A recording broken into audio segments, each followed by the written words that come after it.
Some of the most watched videos on the internet right now are people disagreeing with each other in front of the camera. And I don't think that's new because every civilization has come together to watch people battle it out with crowds cheering it on. So you have to ask, what does the media mob really want? They want what sells, and that's people drawing their swords against each other because bloodshed sells the most seats. So let's hold up a mirror and look at our own lives in this story. I have people in my life who I love and respect who share my worldview, but I also have people I love and respect who don't. Some of those people who don't share my worldview have publicly criticized what I value most in my life, and that's my faith in Jesus. But not once has that opposing view ever turned to bloodshed or this desire to silence one another. And we don't go on each other's media pages to shame each other publicly, but we do have wonderful conversations in private. But then there's other people on my social media pages who want to draw the sword, take a slice out of me in public. Some people have made fun of my physical appearance because my left eye doesn't fully open. Others made fun of the way I dress. Some people have made fun of my martial arts. Who's this old guy think he is?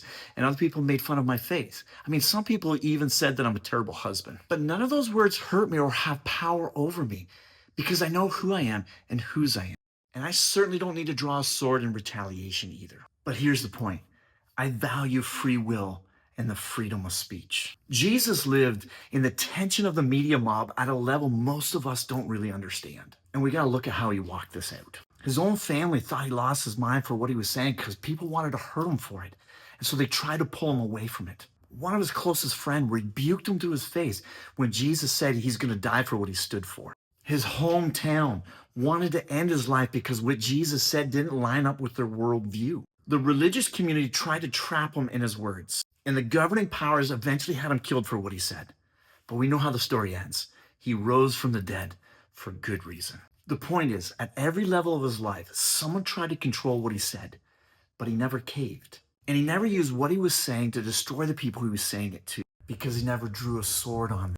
Even when part of the media mob wanted him to draw that sword. With his words, Jesus corrected the proud and the oppressive people directly. He spoke gently to the people who were hurting and oppressed. And he was firm with the people closest to him when they opposed what he stood for. Because he always moved in the fullness of love, grace, and truth all the time, in all circumstances. And here's what I think is missing in our world today.